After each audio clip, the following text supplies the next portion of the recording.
Have you ever wanted to have more control over your entrance animations, especially fading up? Now, I've got 4 text editors here, and they are all going to perform slightly different when I refresh my page. And I'm going to show you how you can have so much more control over it. I want you to focus on the first one over here. So when I refresh, the very first text editor is fading in up. We have an entrance animation. It is set to slow just so you can understand it better. And it's coming from behind the heading, which has a grey background. And we have another container with a background image. Now, if you wanted it to sit in front of the heading, a little bit like what the second one is doing, and can you see it is behind the next section, depending on the order you built, but it is in front of the heading. And that's all down to Z indexing. And I'll show you that when we go into edit with Elementor. But I hope you can appreciate how they're coming in at the same speed and one is behind and one is above. But what you see is all of the text come in one go. And often, if you've got other elements, what will happen is you will get a bit of overlap. And sometimes in a very busy container, it can be very off-putting, especially if you're looking at it on a mobile. Well, let's now move on to the third one over here. Now, when I refresh the page, it still fades in up, but it's not traveling so far. The first two are traveling quite a distance, even though they're set to slow. If I set it to fast, it would just speed it up, but it would still be traveling this big distance. Whereas the third one just travels up a little bit. We can control how many pixels it moves up by. So if you want it to be 50 pixels or 20 pixels or 5 pixels, you can have control over that. So it fades in and then a little bit up. But the fourth one is the most interesting. And when I refresh it, it fades in up. But can you notice each paragraph moves in individually? You're going to be really surprised that this is a single bit of CSS code. You don't have to have separate text editors. This is the same text editor, and it's bringing up each paragraph one at a time. Now, some of you may be happy with the first two depending on your Z index.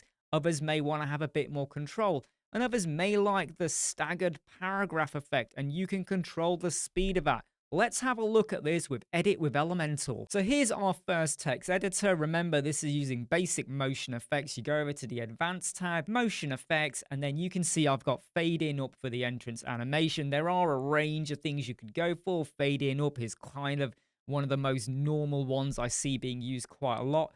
And I set my animation duration to be slow, but you'll notice we have no Z indexing. Now, if I go to the second text editor, I've got Z indexing of 99.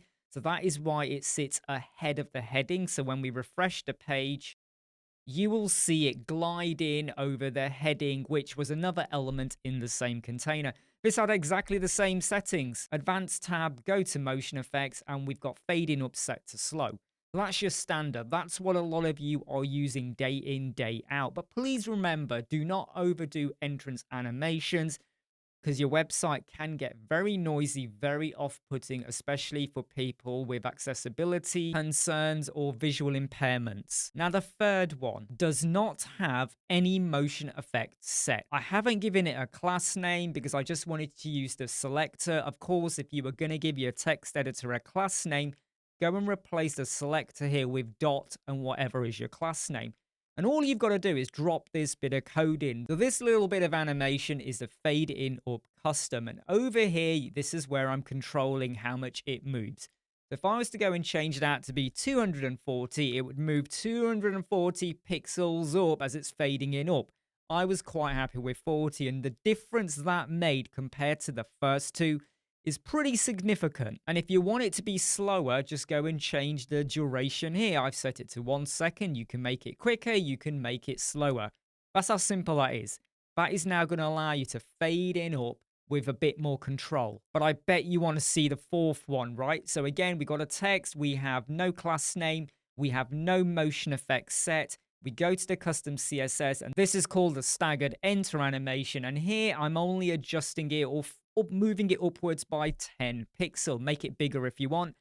Because I've got staggered paragraphs, if you were to make that 50, each one of your paragraphs will be moving up 50, which can look a little bit disjointed, which is why I went only for 10 pixel. And then down here is how long it takes for the first one to appear, so 1 second. Then after that, every other sibling inside of this text editor will appear 0.3 seconds later. If you go for 1 second, there's 4 paragraphs there. It would take 4 seconds. That's a little bit slow. But because I've got 1 and then 0.3, by the time you get to 1.9 seconds, all 4 of them will have appeared. And if you're wondering about the content, remember I said this was a text editor. Look, this is all it is. It's just a text editor. And what it does is it automatically is going to detect or know that there's a new paragraph within that same text editor. And then it just staggers and enters and fades it up for you, fades it in up for you. I'm Imran from Web Squadron. I hope you like that. Stick it in the comments if you did. Let me know if you do start using it. Please do put it in the comments. And don't forget to like, subscribe, share, and follow this video. And don't forget to sign up and join our YouTube channel for exclusive videos. Hey, I'll keep seeing you. Stay safe.